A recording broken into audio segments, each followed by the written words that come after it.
was about the grind. Yeah, bubble grind. Now we have a guy that could probably get in there if you... It's game day. The Edmonton Oilers hit the road once again.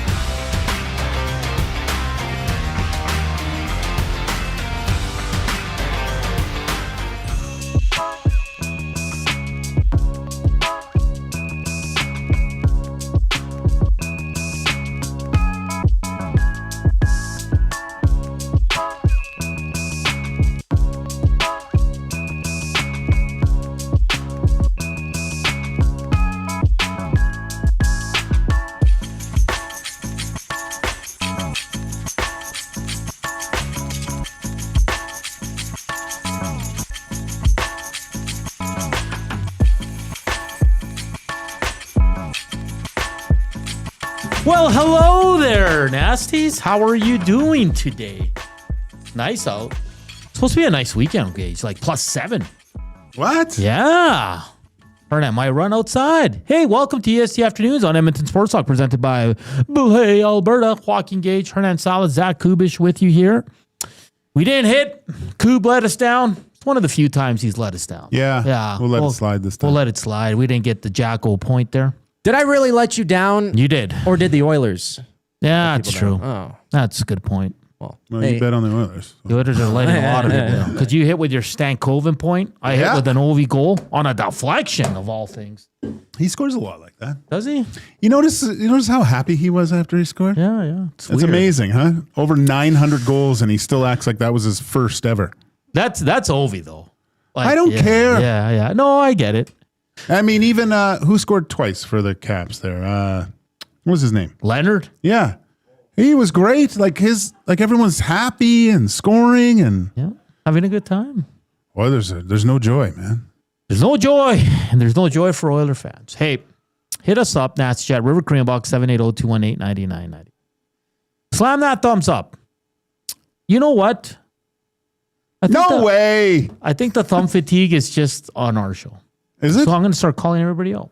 Really? Lars, Vincenzo, Casino Dealer J, Triple Crown, Max Bezuzu, have you slammed that thumbs up yet? Please do so. It's personal right now. I think it's personal. Do you know who the what no way guy is? No. No? No way. He's great. I've been following this guy for 2 years probably on TikTok. It's awesome. Okay. I might have to come in and meet him. No way. Yeah. So if you're on the Nasty Chat and I see your name, I'm gonna ask you if you slam that thumbs up. I've had enough of this. We should hit 100 every show. Every show should be at 100. I have a little bit of a confession. On the other shows, I haven't been hitting it as much. I realized it today. I go, ooh, I'm not hitting the thumbs up. As soon as I go on the show, I hit it. It's that simple. Takes less than 2 seconds. See, because on my computer, when I'm in my office, it's easier. But a lot of times I have it on my TV, and I don't for some reason. Then I got to, okay. So I'll be better. Eric Holden, 5861. Have you slammed that thumbs up?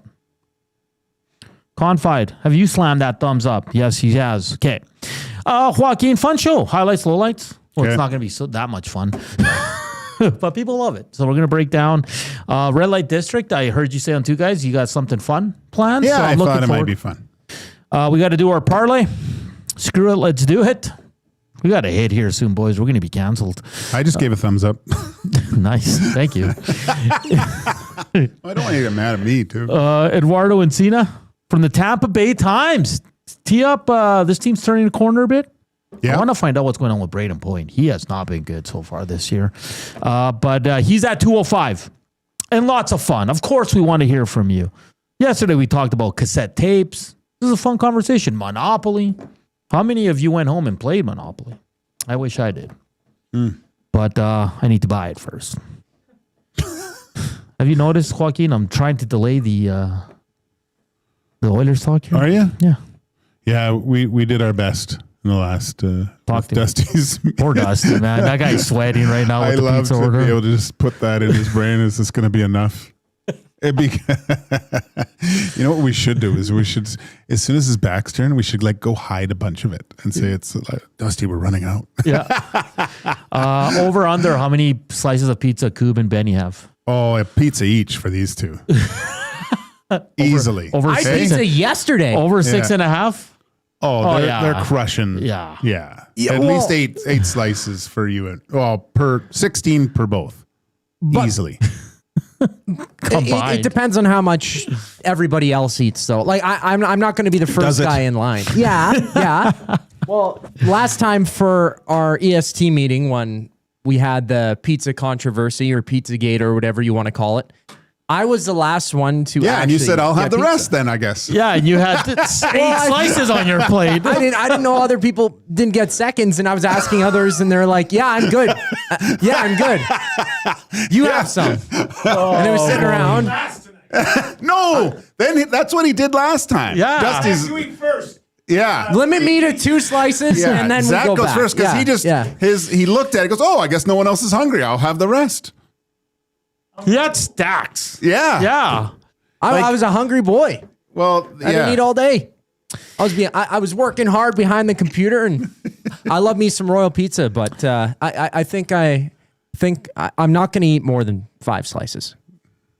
I'll eat as many slices as Trent Frederick will Do score. we lock them both in like the closet and say you're going to eat all these pizzas until like smoking? We serve them 3 pieces each, and then you're not allowed to buy the pizza. No, it's like when you catch your kid smoking, you gave him the whole pack. Yeah, so yeah. we'll throw them in the closet here and keep feeding them pizza. All right, let us know. KQ, have you hit the thumbs up? 83 Runner, have you hit the thumbs up? We're calling everybody out now because this has become personal. And let us know over under for Coob amount of pizza he eats tonight and Benny Smalls. Oh yeah, let's have the put up the poll there, Coob. How many pieces of pizza? 10, 15, 26? Does Coob eat tonight? Hey, don't sleep on Benny either, man. Oh no, he's a big boy. Yeah, And he likes the meat, right? So he doesn't like the veggies. So I think Dusty actually ordered a lemon pepper chicken pizza. I wonder if he got a veggie pizza. He did. He did? There's one. Yeah. Yeah. Just one. when he had Benny has the lemon pepper what do you call it? Shaker? Shaker here. I know. He's probably gonna throw that on his. Oh, he pizza. probably will. Dicks inside. Oh God. You caught yourself. I was like, really? You fell for that one? Son of a gun. Have you slammed the thumbs up? You son of a gun. You got that's me, good.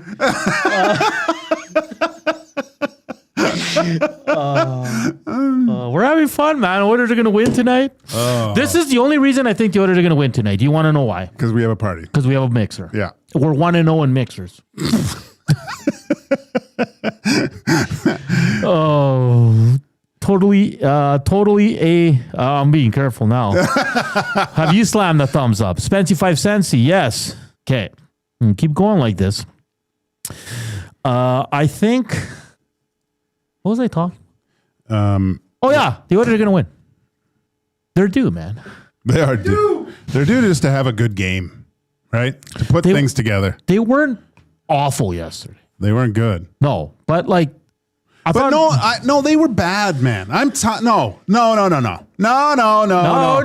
They were bad. The only reason they got back into that game is because Washington took their foot off the gas. They had a big lead. They sat back in the third period because they had a lead. Everyone's saying, oh, they showed some gumption.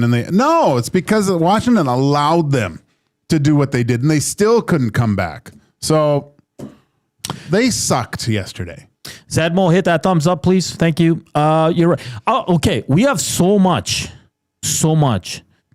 to get to. But I want to start with a comment you made on the morning show because I made the same comment to a buddy. We were texting about the game, my cousin, sorry.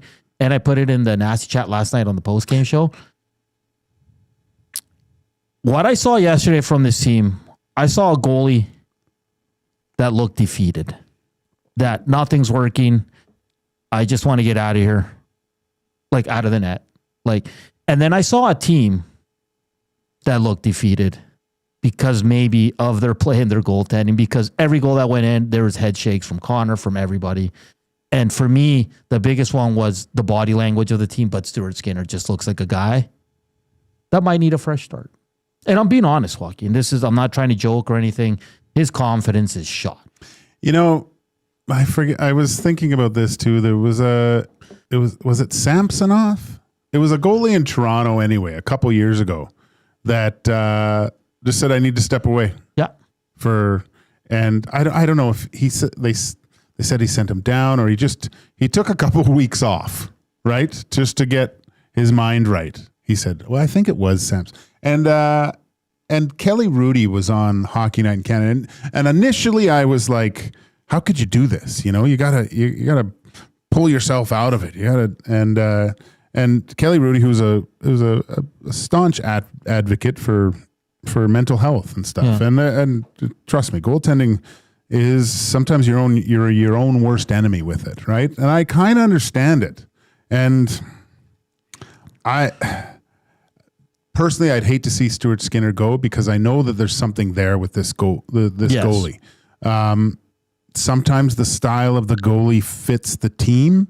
The style that Stuart Skinner currently plays is not the type of goalie that the Oilers need, right? They need the big save guy. And maybe it sacrifices in other areas, but the way he's a positionally sound goaltender that when he's in a structured system and they're playing well, he's able to be confident and make the saves.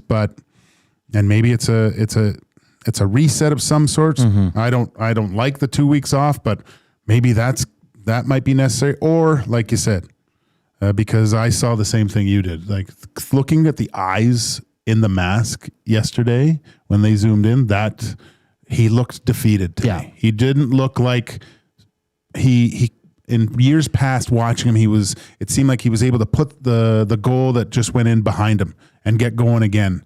And there's definitely not only a positioning and some minor tweaks to change, but the mental side of the game, and that's the most important side for goaltending, isn't there with Stuart Skinner right now. Yeah, and it's some like, listen, man, this guy's a good human being, man. You see how he is outside of the rink, how he is with the media. He's always candid. He's always, and he chooses to go the positive side, which is awesome for him. But it's just not working out, Joaquin. I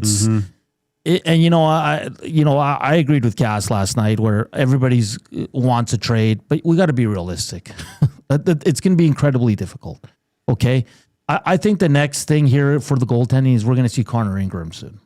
He's playing better in the minors. That's the next logical step, right? Yeah, that's the next step. And if that doesn't work, and then Bowman's really going to have to get creative and find a way here. But Connor Ingram is the next step. That's why he was signed or traded for whatever it was. I can't even remember at this point. But that's the next step. I don't think Saros or all these crazy names that are being thrown out there, of course it'd be nice. And of course it can happen, but I think that's more of an off season. But what I saw yesterday from this team, and mostly from the goaltenders, they look defeated. Like they just can't figure it out. Yeah. And with Stu, Dustin Schwartz took a lot of heat, the new goaltending coach. Now I don't think he's mentioned yet, right? No, but it hasn't helped. He dropped weight. No. It hasn't helped. No. We're going to get into in highlights, lowlights about kind of his movement. It's just not good enough. 737 save percentage is never going to get it done. Now, on top of that, Joaquin, the defense is hitting like a Dallas Aikens bat of defensive play. Like they don't have a clue. No. The front of their own net is so soft. It's bad when the Oilers broadcast is like, come on, guys, you got to cover someone in front of your net. You know it's bad. Because those guys try to keep it positive and kudos to them. But even when Louis like, it's too loose. Yeah. And you guys were talking about practice time and all that. And I kind of agree with you. And I agree with Cass where we're talking about veteran defensemen. Like these guys know how to play the game, Joaquin. I don't know what it is with this team. Well, again, confidence is a huge portion of it. And then when things start going bad, you start trying to do too much.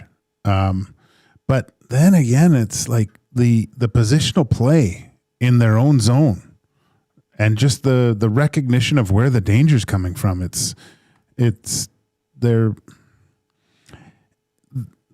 seems like they can't recognize and they're just reacting all over. There's no anticipation from anyone on this team in the defensive zone. Once in a while it's there. I won't say it's never there, but oh, that guy's open. That guy looks, I'm going to jump this guy and get there before the pass does and get a hit on this guy, right? Yeah. You watched, I don't know how much you watched Tom Wilson last night. Great player. He is unbelievable. He's big, he's huge, first of all. He can scoot, and how he recognizes when to hit guys and anticipates. Who did he just crush? Savoy. He crushed Savoy, but he also crushed Kulak, I think. And he just read the play, and he jumped on it. And he used his body not only to separate guy from puck, but then take the puck. Yeah. He's probably a bad example to do things. But right there's a guy that's anticipating. You're not just reacting to it. You know what's funny, Joaquin? When Tomaszek scored, nice goal for him. Unreal goal. Quick hands. You couldn't even see it. Skate to the stick and go around. Yeah. It was quick. I had to slow it down. That's a highly skilled individual. But the funny thing I took from that is 20 seconds later, it's a 3-on-1 for the Capitals. Yeah. Do you know what I mean? You get this, you're back in the game, you're down by 1, a guy who hasn't played a lot scores a nice goal for you, and then 20 seconds or whatever it was, you're giving up a 3-on-1 on the other end. How bad is it now? Right now, over these last, 3 or 4 games is when the Oilers score, I'm like, uh-oh. The other team's going to score right away here. And the only thing I'll give kudos to the Oilers, they kept fighting back. Sure. They did. And I think it did. Dusty say that was their first bottom 6 goal in the month of November. Again, I really think it was more, they didn't quit. You can say that for sure. It wasn't like the Colorado Avalanche game where they were done. But let's face it, the Washington Capitals allowed them back into the game.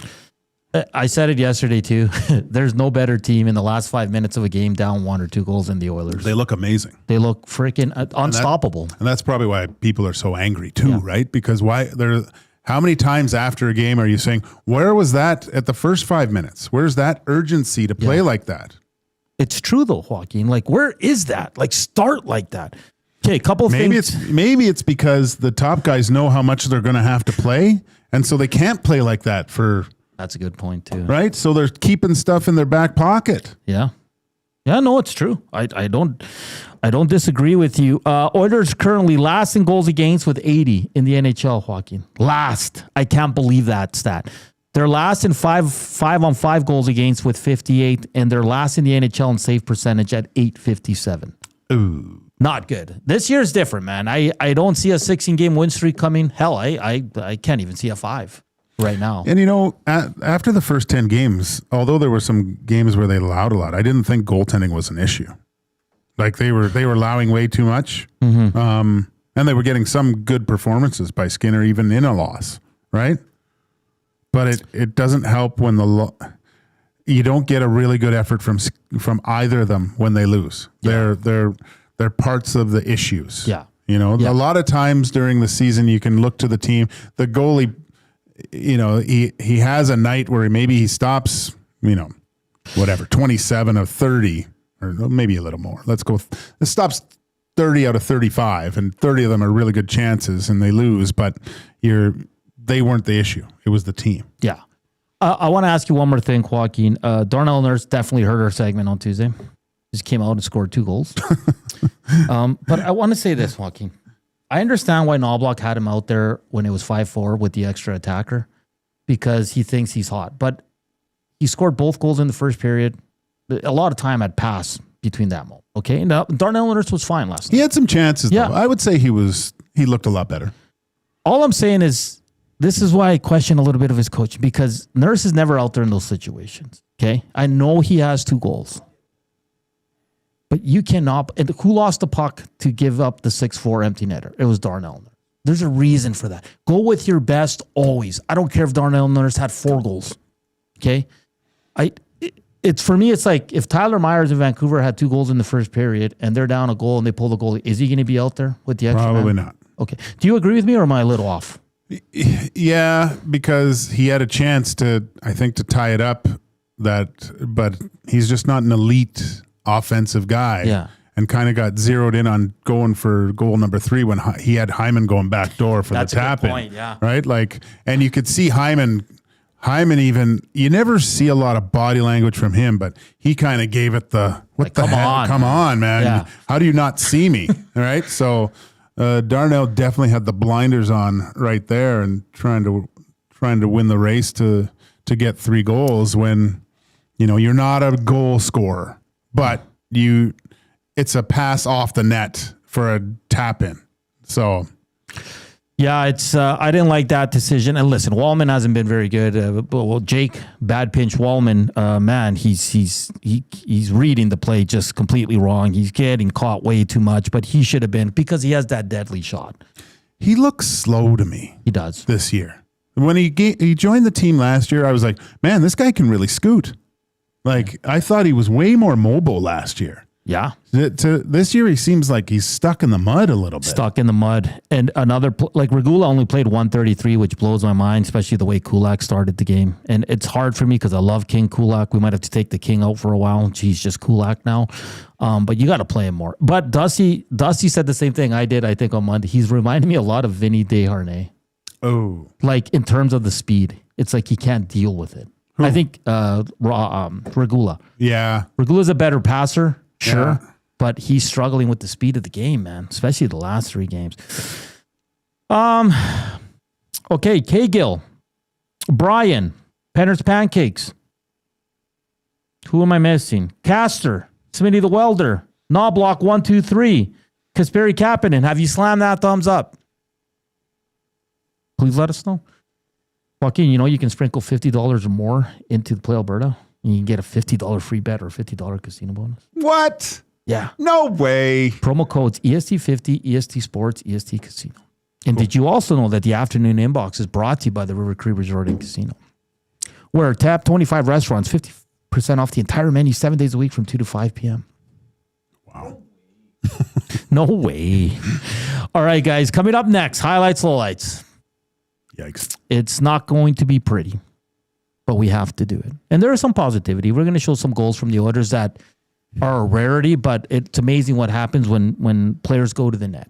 It is truly amazing, Joaquin. That's all coming up here on EST Afternoons. Of course, it's another Oilers game day. Reed Wilkins, Jay Milne will go from 3 to 4:30. Then Tom Gazzola will jump on from 4:30 to 5:30, and the boys will be back to close it out. We have our mixer. It's a nice little watch party with our clients today. We'll be watching Free Practice 1. With tons of food. There's going to be a lot of leftovers. I'm very confident in our boy Dustin Yelson. And go vote.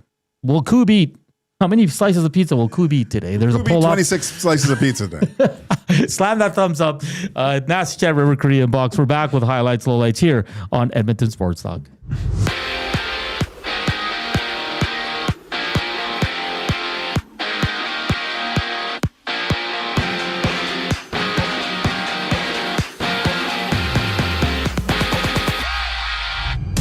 A dozen games in the NHL. The Oilers are on a back-to-back challenging the Lightning down in Tampa at 5:30. Calvin Pickard to start, with Edmonton going with 11 forwards and 7 defensemen. Join Tom Gazzola, Ben Thompson for the GCL Diesel Oil Stream pregame show. That goes live at 4:30 right here on EST. Meanwhile, the Panthers play the Devils at home while the Kings and Sharks match up and the Ducks take on the Senators. In Elks news, Robbie Smith and Jordan Williams have signed extensions with the Double E. Smith's contract runs through the 2027 season, while Williams is signed through 2026. Down south, multiple sources have reported that Joe Mixon of the Texans is not expected to return this season due to a non-football related foot injury.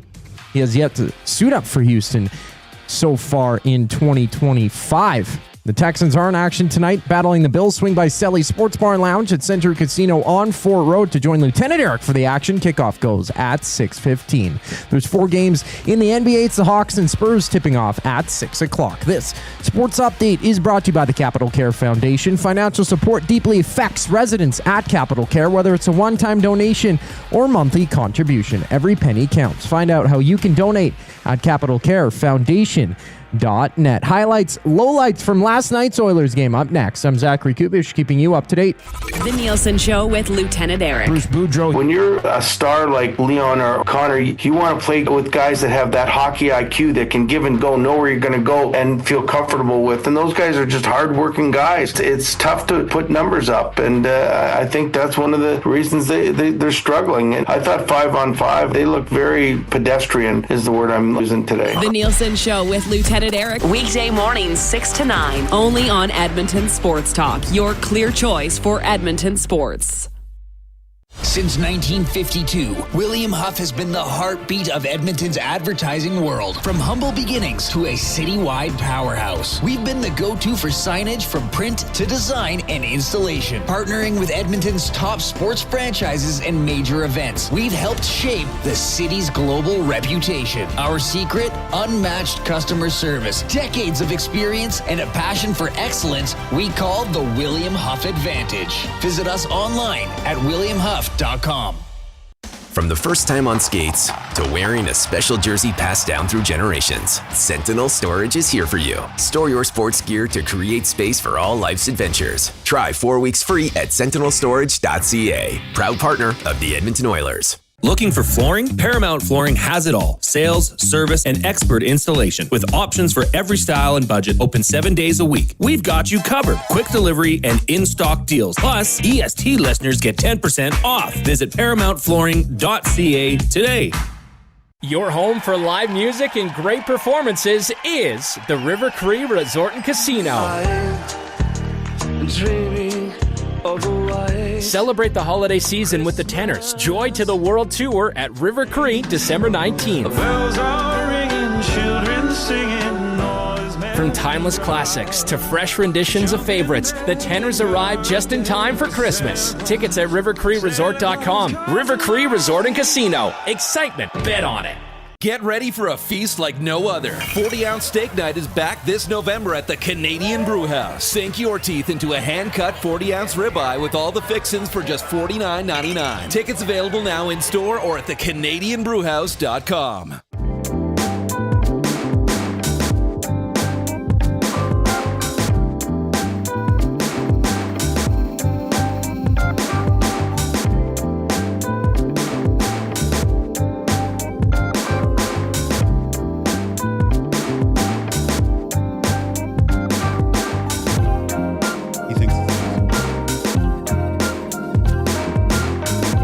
We're back here on EST Afternoons. Joaquin, Gage, Hernan, Salas, Zach Kubusch with you here. It's another Oilers game day. I think the Oilers win because we have a mixer tonight. I'm going to bring the positive vibes. Positive vibes. It's like the Catalina wine mixer. Damn straight, buddy. Damn straight. Hey, William Huff Studios here in the West End. I think Bruce is coming. Bruce. Love that guy. You might even be checking in for words of the day. Really? Oh. Ace, have you slammed that thumbs up? Canuck Superfan, have you slammed that thumbs up? Jasmine, have you slammed that thumbs up? Let's go. We're at 62. Not a bad start. Yeah, you're really on that today. Yeah. What if they're slamming it, though? Like, after a while, slamming a thumbs up would probably be hard to do, right? They made it personal. The Nasties did. Because they wouldn't slam the thumbs up. So well, everyone's, you know what? Don't be complacent. Like the Oilers' defensive play. Don't be vanilla. What's softer than the Oilers' net front presence in their own end? It's called Dairy Queen. It's the Dairy Queen defense. Soft serve. Did you say soft serve? Yeah. Oh, that's funny. Ryan in the Pine said he's in on it. All right. Ace said he slammed it. All right. Okay, Joaquin. Let's make this quick and as least painful as we can. Sure. Time to get the highlights, lowlights. If you like to sponsor this segment, it's a fun segment. What? Fun at times. Okay. But it's something we have to do. Hit us up, Hernan at EdmontonSportsTalk.com or Joaquin or Maddie or Dusty or Jay. Okay. We got to roll in here. Joaquin, I put the first 4 goals back to back to back. Okay. We can break them down. This is the first goal. McDavid Kulak on a board battle there with good old 43 Tom Wilson, as you can see. They're going to lose this battle. What? Yeah. No way. Well, let's just roll it. To the point, I hate this rebound. I hate Kulak being late on. Is that Protas? Yeah. Yeah, he's a big boy. But just board battle loss. Then everybody's scrambling. Bad rebound. Kulak late. Do you like you hate the rebound by Skinner? Well, I don't hate it, but I just I hate the puck pursuit afterwards, everyone's just following the puck. There's no recognition. Yeah. It seems like everyone's following the puck too closely there. Right. But Kulak gets beat off the wall. Or he's on the wrong side. He's on the wrong side. You got to recognize that right away. I don't mind. He's not in Skinner's peripheral. All he sees is what's in front of him here. If you look, if you were to kind of draw a V from his eye line right there, or just his pads. So he actually puts this in a great spot. It's going away from all the traffic. He doesn't see what's behind him. Yeah. And you gotta trust your players to a certain extent. What's worse, if he kicks that thing out straight and maybe it gets a rebound that way? No, you're taught to put the pucks in the corners, right? And he does it actually perfectly, but unfortunately, with Kulak being not in the proper position, it's a tap in. Yeah. Yeah. Because if Kulak is in the right position, he just takes the puck. He takes the puck, or he controls the stick of the other guy, and it just goes through. Yeah, just far too easy, way too easy. And I'm not saying that it's not easy to defend against a guy like Protas, though. He's a big beast of a man. But these are these battles that we've been talking about. You got to win one of them. Yeah. This is the second goal against. Again, Kulak engaged there in the back. You see Strome getting the puck, Enrique just trailing him. Regula's just about to get in front of Stuart Skinner. Let's roll it. Goes back to the point, across to Chychrun, and just a simple deflection. Again, not taking the stick by Kulak. Joaquin, tough play. I mean, sometimes you got to give credit. That's just a hell of a deflection. Again, Kulak's got to defend the front of the net better. Yeah. Right? You can't establish position that easily in front of the netminder, right? Yeah. At least box out a little bit. I mean, there's been a lot of goals like this that have gone in on Stuart Skinner. Yeah. They're very difficult to stop. I will say that, but you got to give yourself the best opportunity. And when you're screened as a goaltender, your automatic reaction is to sink back into the net because you feel like I don't know where the puck's coming from. Yeah. So you think you're actually covering more net. I'd actually like to see him in this type of situation is get as close to either of the players and make yourself as big as possible. Yeah. Here he's look at him. He looks actually quite small right here. And then Regula's up here with Ovi, tie up the stick. I give credit to Ovechkin. It was a hell of a deflection. Yeah. It's sometimes the other team is going to score good goals. Let's keep it rolling. Joaquin. But if Skinner just stays his ground, go back a sec. Sure. The one thing you want to do, especially when the puck goes off to the side, right, is give yourself the best chance, like I said before. Yeah. But that's also taking away the short side. Okay, he's there, and these guys are off to my left a little bit. I'm going to make sure that this goal does not go short side. I'm going to seal that off. Yeah. Right? The only way this is going to beat me, I can't see it, is if it goes long side. Then sometimes you actually see goalies, they'll play the short side, see where the puck's coming, and then move over. Yeah. I know it was deflected, but it did go short side here, and I think that's where he was shooting anyways. So just cover more over the short side, and then you got... How many times do you hear when guys shoot the puck, they say, keep it short side. If you shoot long side, it usually wraps around and it comes out of the zone, right? Yeah. So they'll try to shoot short side to keep the puck in the zone. To keep it alive. Yeah. Yeah. This is the third goal, Joaquin, coming up. Again, Draisaitl Emerson can't control the puck along the boards in their own end. Oops. And then Leonard just walks in. I saw some people on Twitter saying they thought Skinner was too deep on this goal. What did you see here? It's just, again, it's chaos. Leonard walks in all alone. What did you make of Stuart Skinner? I think he's in really good position. He just gets beat by the puck. He's actually even right here, he knows there's a guy there for a tap in, right? So you got to give yourself an opportunity to stop it just in case, right? So actually here, although he's kind of playing the middle, but you kind of have to at this side. And then who's doing the Nordic track right there? That's Kulak again. Why? Just stand there. Yeah. You're not doing anything by doing that. Like do lunges off ice, not on the ice. Okay? Stop.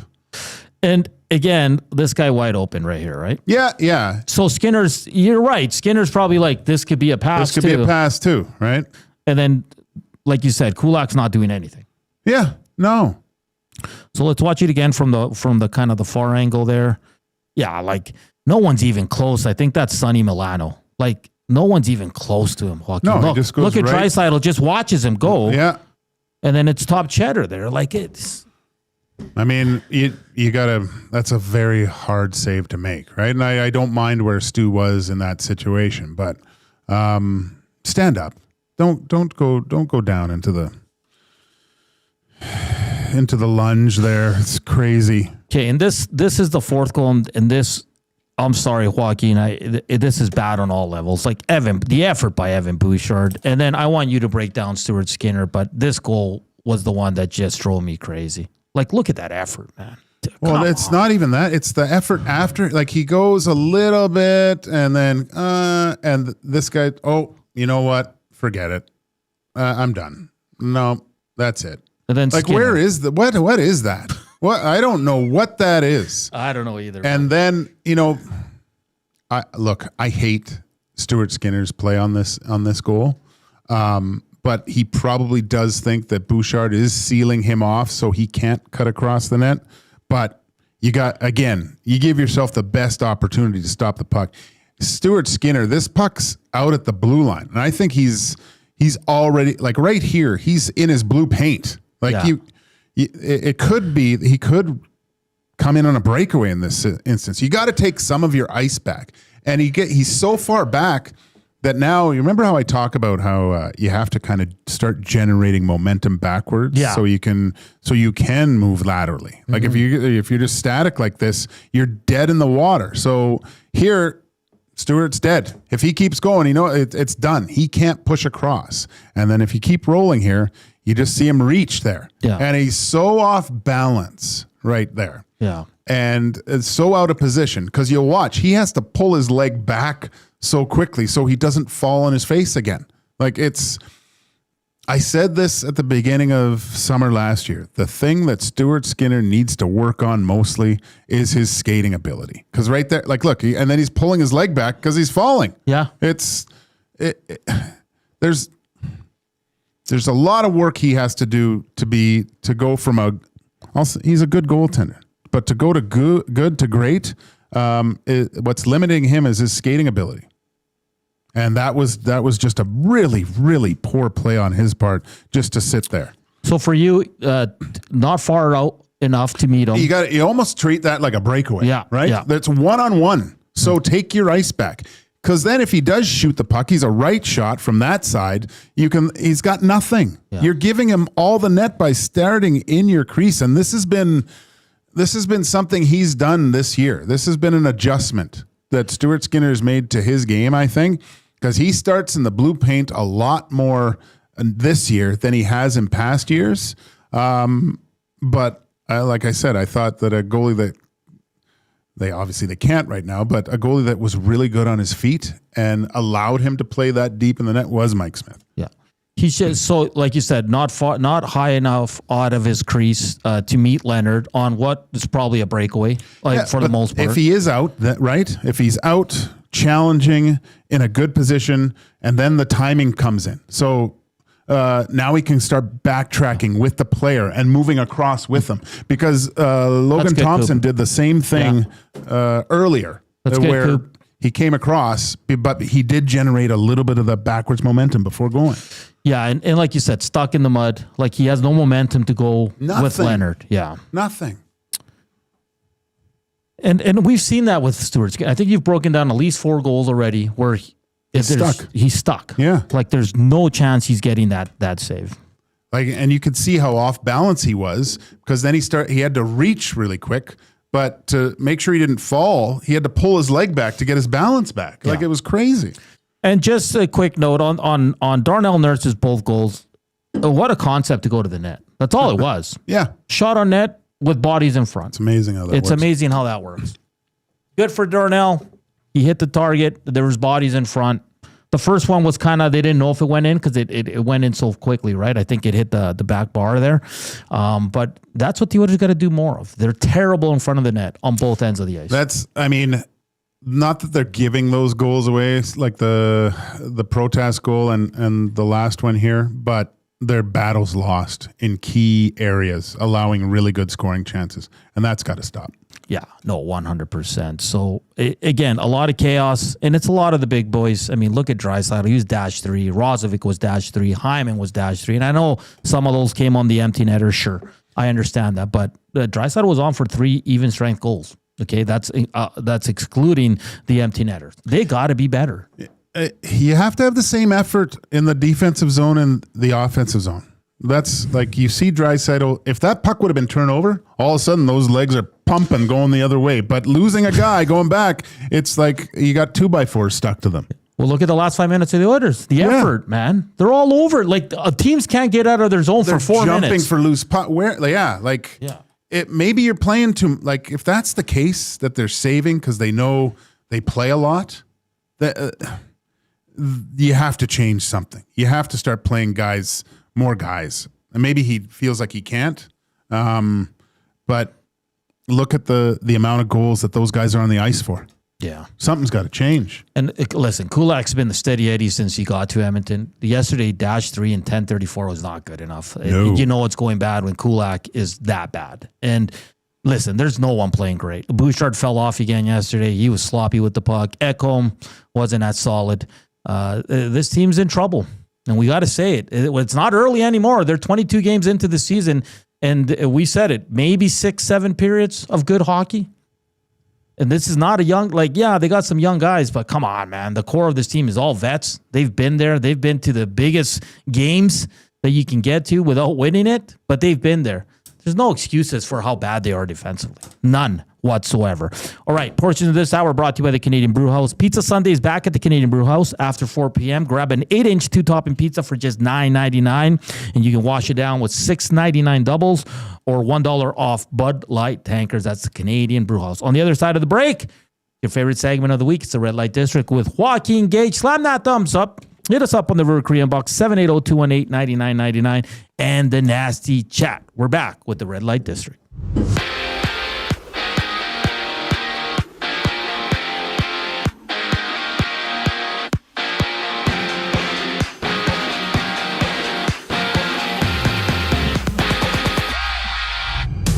Calvin Pickard leads Edmonton in net to wrap up their back-to-back down in Tampa tonight.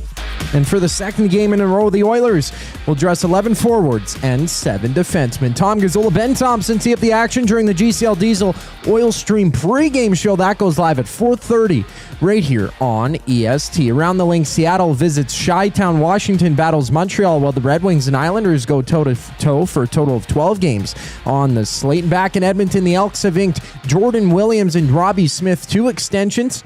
Williams is locked up through 2026, with Smith signed through 2027. From Houston, Joe Mixon is expected to miss the remainder of the season with a non-football related foot injury. According to multiple sources, Mixon's last game for the Texans came against the Chiefs in the 2024 divisional round. Thursday Night Football, Buffalo and Houston hit the field. Join Lieutenant Eric for the game at Sally's Sports Bar and Lounge at Century Casino on Fort Road. That one gets going at 6:15. And there's a foursome of games in the NBA. The 76ers take on the Bucks at 6 o'clock. This sports update is brought to you by Windsor Plywood Leduc. Locally owned and operated, serving Leduc and surrounding areas since 1993. They're more than just plywood. They offer everything from doors and flooring to decking, fencing, and custom millwork.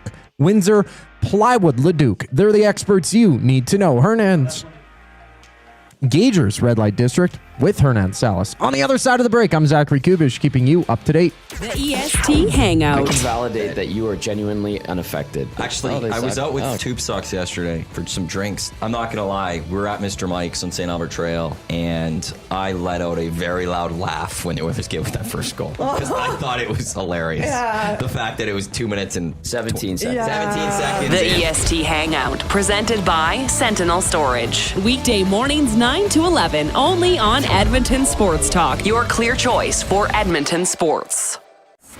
Hockey is heating up, and so is the excitement on Play Alberta. With casino winners every hour, jackpots worth millions, and revenue that stays in the province, there's never been a better time to sign up. Right now, our listeners can score a $50 free bet when they make a minimum $50 deposit with code EST50. That's code EST50 for a $50 free bet. Start playing with your game sense today to find out if you're Alberta's next winner. Must be 18 plus to play. If you gamble, please use your game sense. At Firehouse Subs, our subs are freshly toasted, stacked high, and crafted to satisfy. Each sub is piled high with premium meats, melty cheese, and toasted to perfection. Firehouse Subs brings bold flavor to every bite, all served on a freshly toasted roll. But we're not just feeding Edmonton, we're fueling it. Dig into the brisket hat trick, piled with slow-smoked brisket and melty cheese. Or go to the Firehouse Subs fan favorite, the Hook and Ladder. Made to order with smoked turkey, honey ham, and Monterey Jack cheese on a perfectly toasted roll. With 15 Firehouse Sub locations across Edmonton and the greater area, it's easy to grab a hot and hearty sub close to home. Firehouse Subs. Hot, hearty, made to satisfy. Weiss Johnson, whoa. Hi, Dennis from Weiss Johnson here, and we're excited to be partnering up with the Nielsen Show and have a special deal exclusive for Nielsen Show listeners. Get 10% off any new Trane furnace, air conditioner, or heat pump installation from now until the end of October. Bundle a furnace with an AC or heat pump and get 25% off the package price. Get your home comfort now for all seasons with Weiss Johnson and Trane. Trane, it's hard to stop a train. Visit wjsportstalk.com today. Looking for quality building materials and friendly advice? Visit us at Windsor Plywood Leduc, family owned and locally run since 1993. From interior materials for doors, flooring, baseboards, and all the finishing touches to all you need for your outdoor projects like cedar lumber for decks and fences, plus all the plywood you'd need. Our full-time on-staff carpenter can help with anything odd-sized or custom, and from domestic hardwoods to exotic selections, we've got you covered. And if we don't have it, we'll track it down for you. Windsor Plywood Leduc. We're the experts you need to know.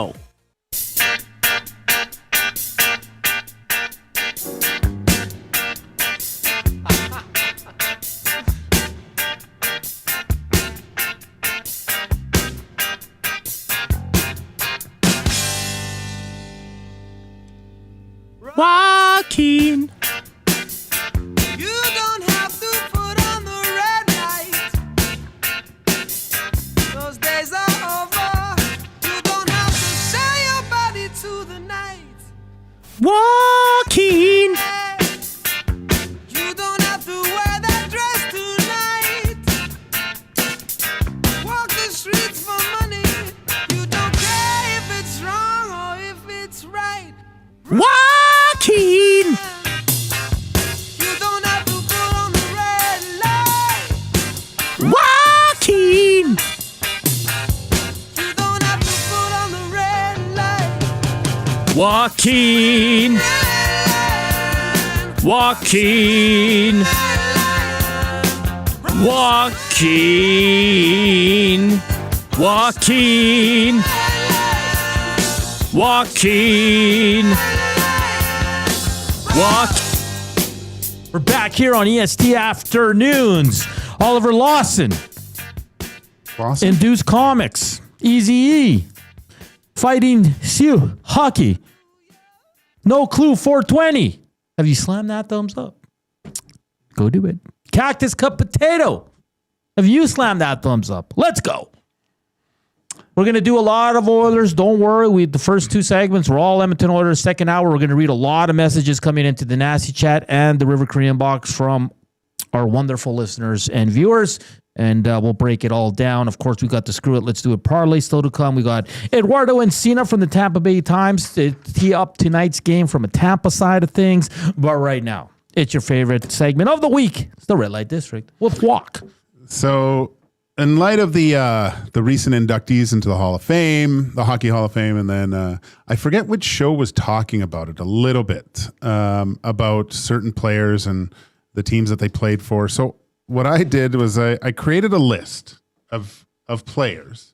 And you know how you think of a certain player and they go, oh, he was a New York Ranger, right? But he might have played for a few different teams, right? So I've got a list of players that I have. Okay. And I want you, what's the team, they're Hall of Famers. Okay.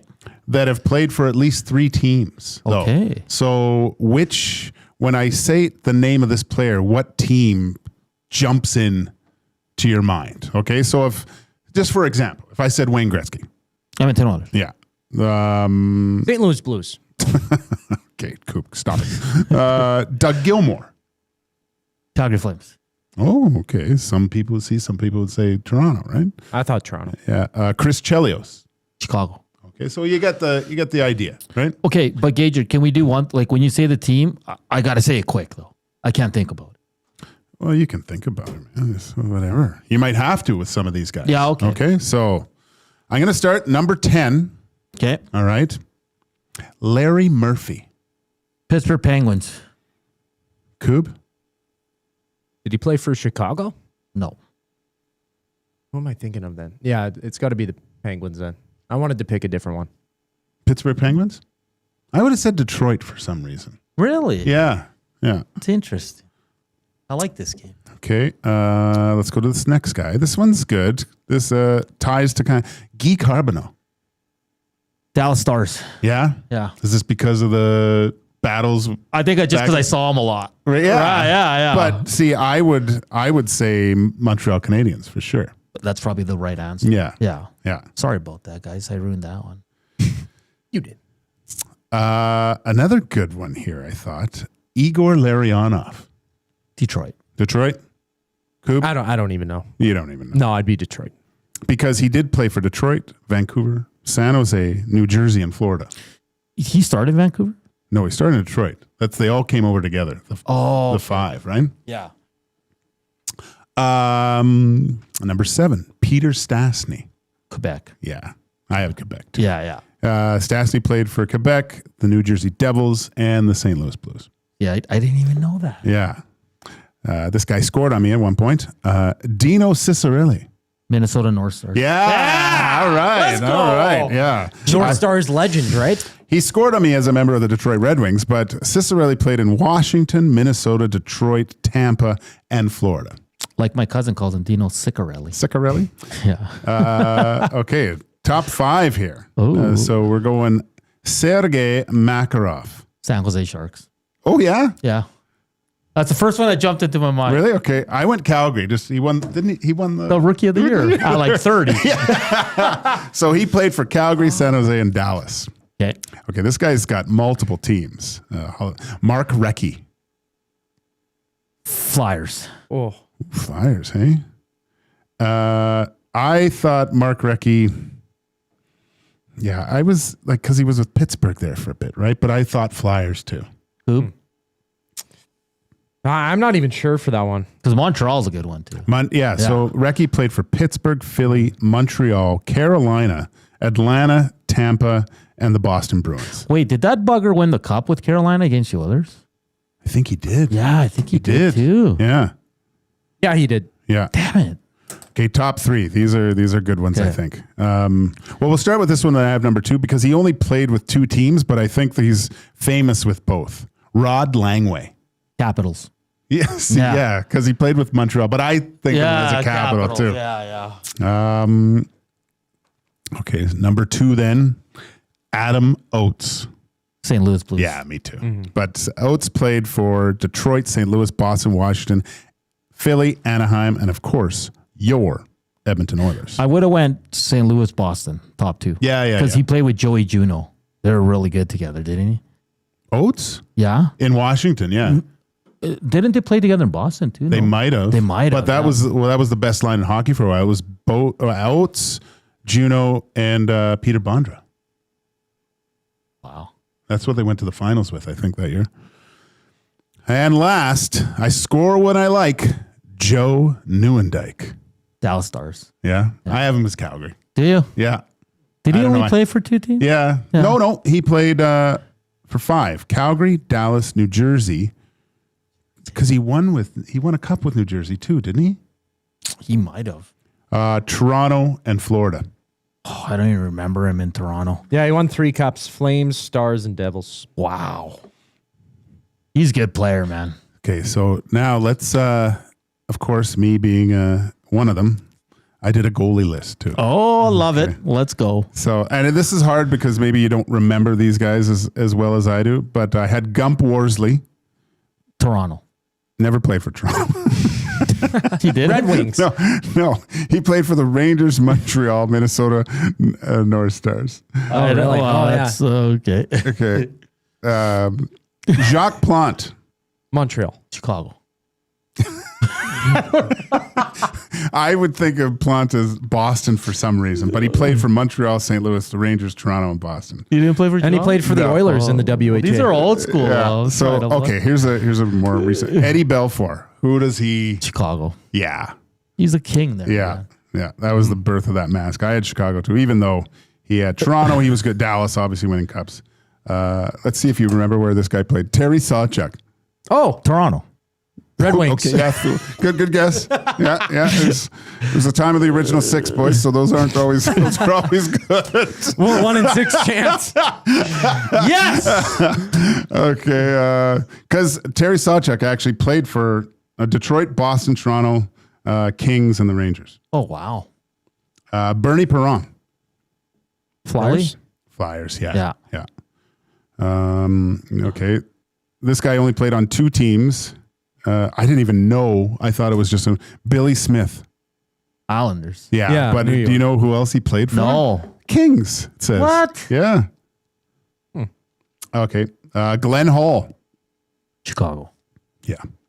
That's what I had too. Blues. Yeah, he played for the Blues. And Detroit, Glenn Hall played for, obviously. Tony Esposito. Chicago. Yeah. Yeah, okay. Of course. This guy was good. So the last 2, and one of them's pretty easy, but Dominic Hasek. Buffalo Sabres. Yeah. Red Wings. Yeah. Red Wings for Coop. Yeah, it's more recent for Coop. And then, of course, the greatest goalie of all time, Grant Fuhr. Edmonton Oilers. Edmonton Oilers. I hate it when you LA Kings. Yeah, Fuhr played for Edmonton, Toronto, Buffalo, St. Louis, and Calgary. Oh, yeah. I'm not gonna lie though, when he was in Toronto, I was kind of low key cheering for them. Oh yeah, yeah. Even in St. Louis. Well, even when Cujo went back to Toronto, I was kind of cheering for him. He was great. Yeah, that's a fun little game. I'm glad you enjoyed it. A little palate cleanser before we get back to the Oiler talk. I'm gonna give you one in our nasties. Okay. He's related to Benny, Mike Sillinger. Mike Sillinger. Played for 12 teams. He played for the most teams in the NHL. He's related to him? No, I thought it was, is it Mike Sillinger or is it... well, if he's not Mike Sillinger. It's not Mike he's related to... Russ Barnes. Yeah, Stu Barnes. Stu Barnes. Russ Barnes. Okay, Stu Barnes. Well, Dallas. No clue. Buffalo. Oh, yeah, Buffalo. That's good. I wouldn't even know Mike Sillinger because I can't name all the teams he played for. Nashville. I think Islanders, right? Stu Barnes. Yeah. Sorry, buddy. Yeah. Just adding Mike Sillinger to Benny's family. Why not? Right?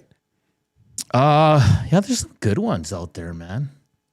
Well, those were all Hall of Famers, though. That's what I kind of narrowed it. Yeah. Pavel Bure. Vancouver. Alexei Kovalov. Ooh, Pittsburgh.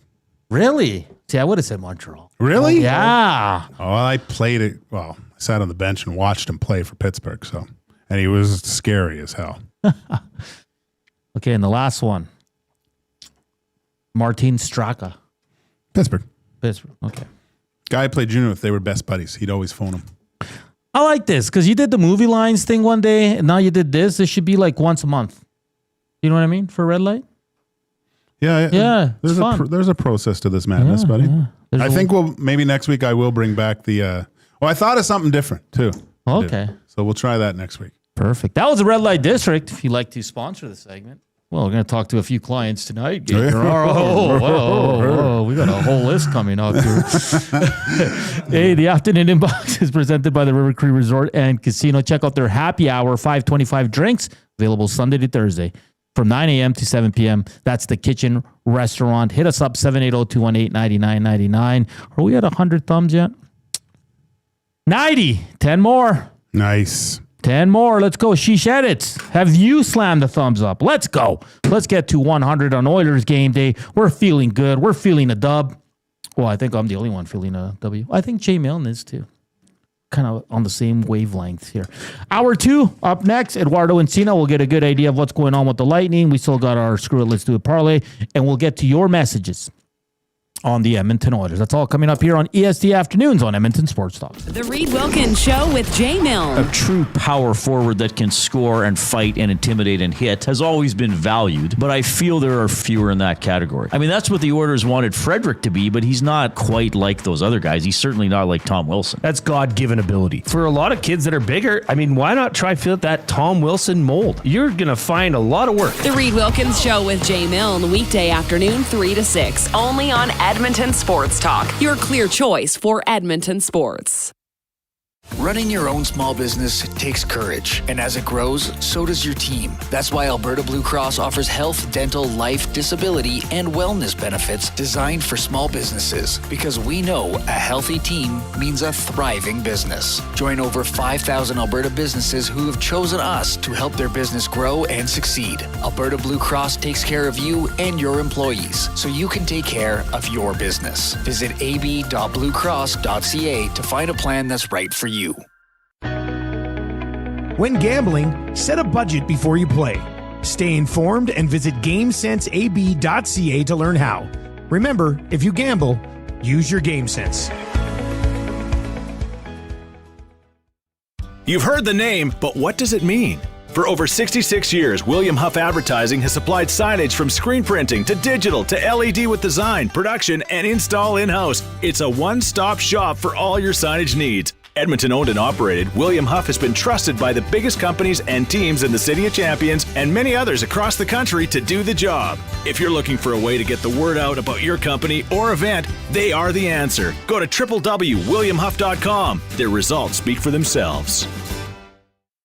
Skip the couch and hit the Canadian Brewhouse. Your home for every puck drop, every goal, and every cheer. With ice-cold drinks, massive screens, and the best fans in town. This hockey season, our house is your arena. The Lock Shop. What was the final total for orders? 21. I had 21 total attendees over the 5.5 days. So when Iwanek tells me, I was like, hey, what'd you do Monday? He goes, well, we did go to the Elephant and Castle. He tries the tendies. He goes, yeah, the tendies were good. He goes, but that honey dill sauce is absolutely unbelievable. I said, I know. This is what I'm talking about. This is what I've been trying to import and start selling from our EST shop. The Lock Shop, weekday mornings at 11, only on Edmonton Sports Talk, your clear choice for Edmonton sports.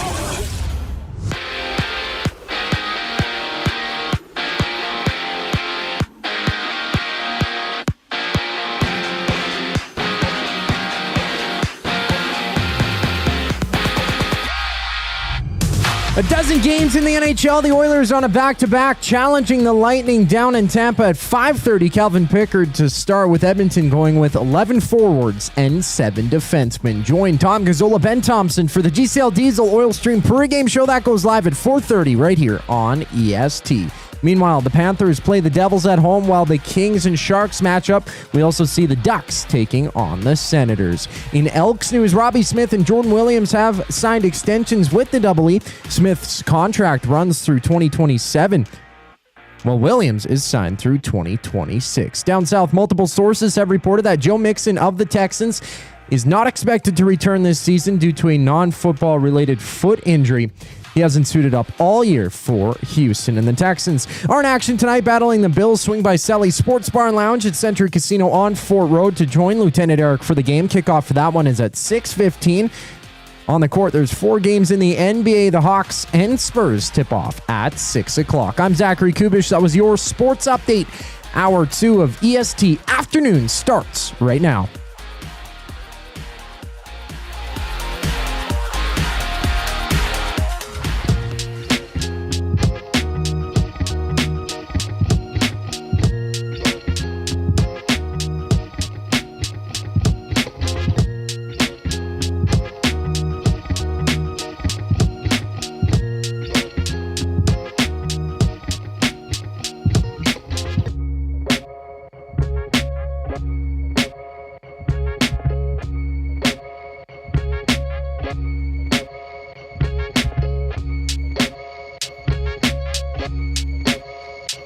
Hour 2 here on EST Afternoons, having some fun. That was a fun segment. I really enjoyed that, Joaquin. Thank you for that.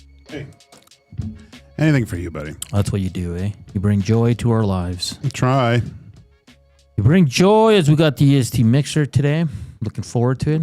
Eating some pies, some snacks, a splash of Coke. Coca-Cola. Okay. Jesus. Didn't know it was that type of party. Moving on. Dr. Doom, have you slammed that thumbs up? Matthew Hyman. Let's go.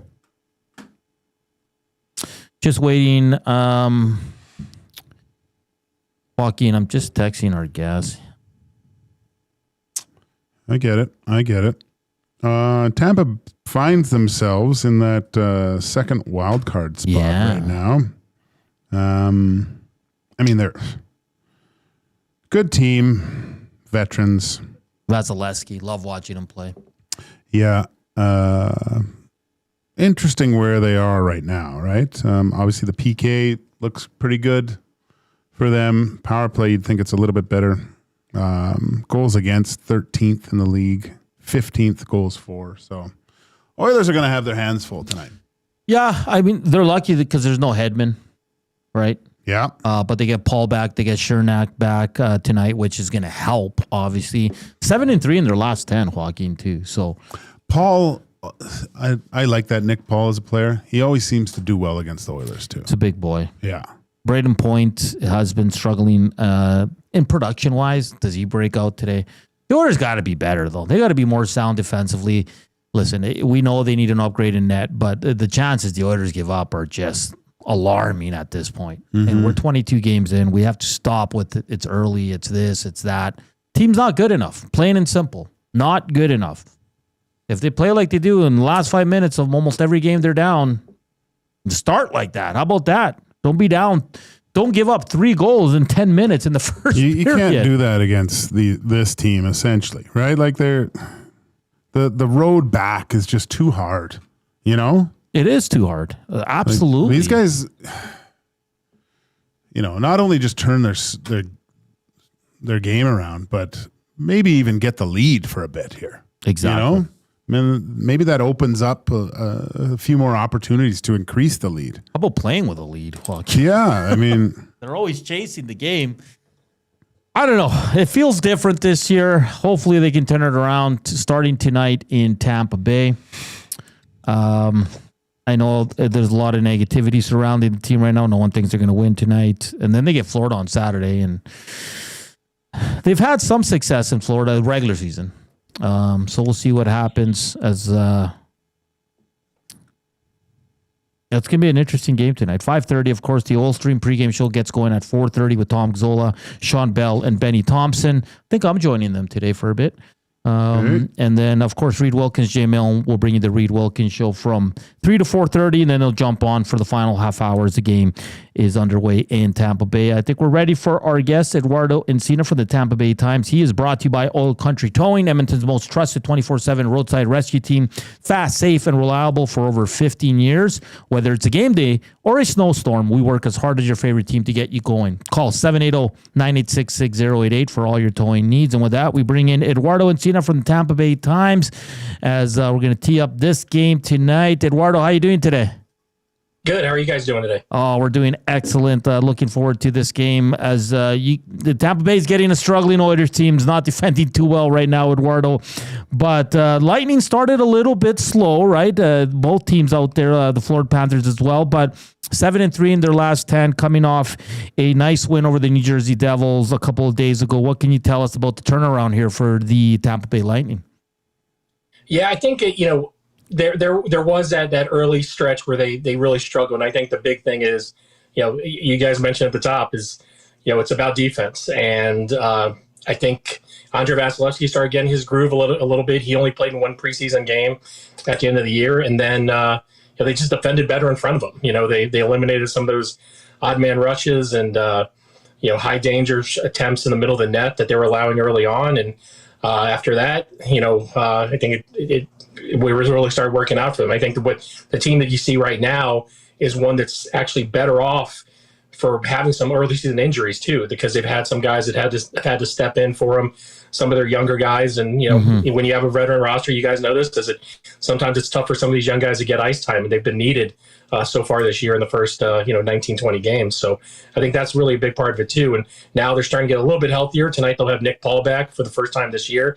And that's going to be a big addition for him. And, I think from here on out, hopefully for them, they get some more guys back, but they've been pretty banged up too.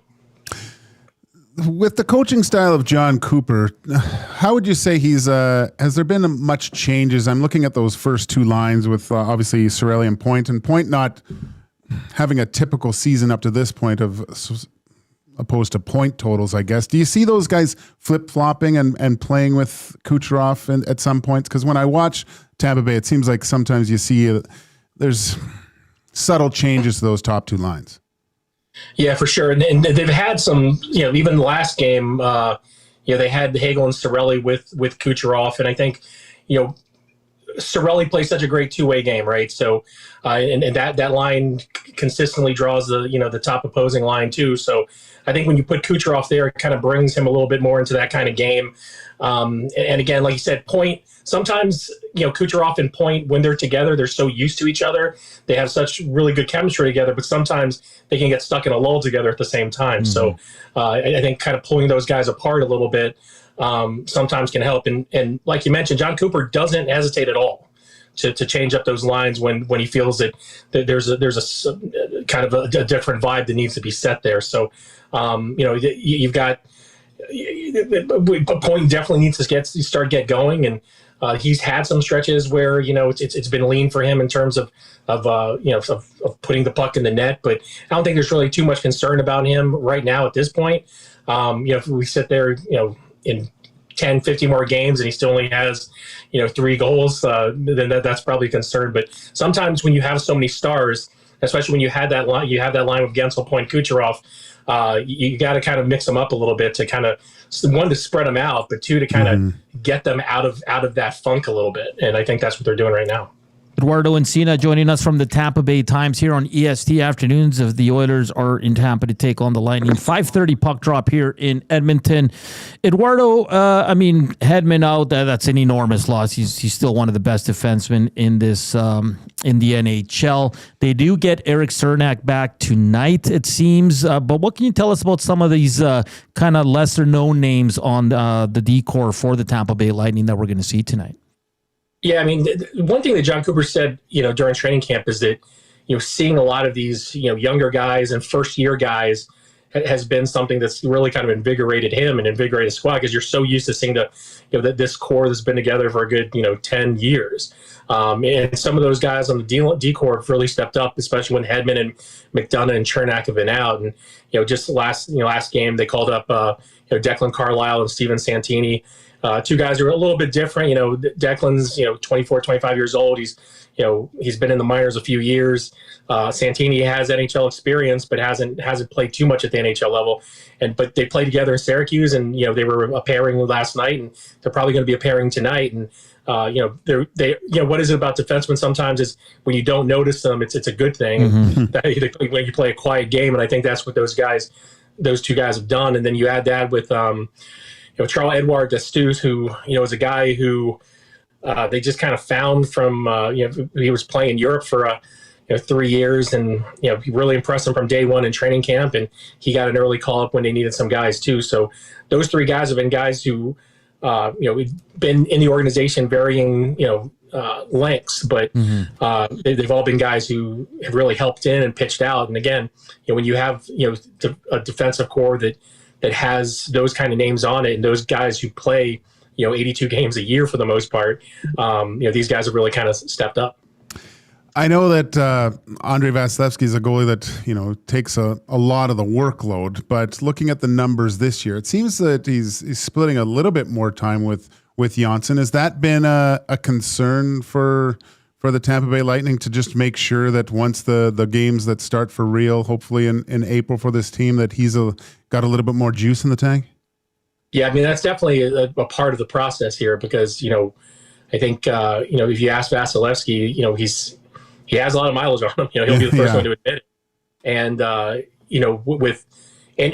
think, he's getting those kind of nagging kind of physical things, not necessarily injuries, but things that you've got to maintain and through over the course of the season that, you get at 32 that you didn't have at, 22. Mm-hmm. And so I think he's learned more about that and kind of bought in a little bit. He's still a guy who'll tell you, I'll play all 82 if you let me. But I think he knows now that, even 60 is a lot. And, you have a guy in Johansson who you can trust and who's a really good backup. And I think they had 3 back-to-backs in the first 10 games or something. So they needed him early on. But even, when they went out west, they had an early game to start off a road trip in Utah. It was like a 1:00 start out there. And, Vasi had played the Saturday night before at home, and they didn't hesitate to put Johansson in net for that one. So I think it's little things like that over the course of a season that, they're really trying to eye on the schedule, especially with this condensed schedule now, right? Yeah. It's a little different. So to kind of keep him,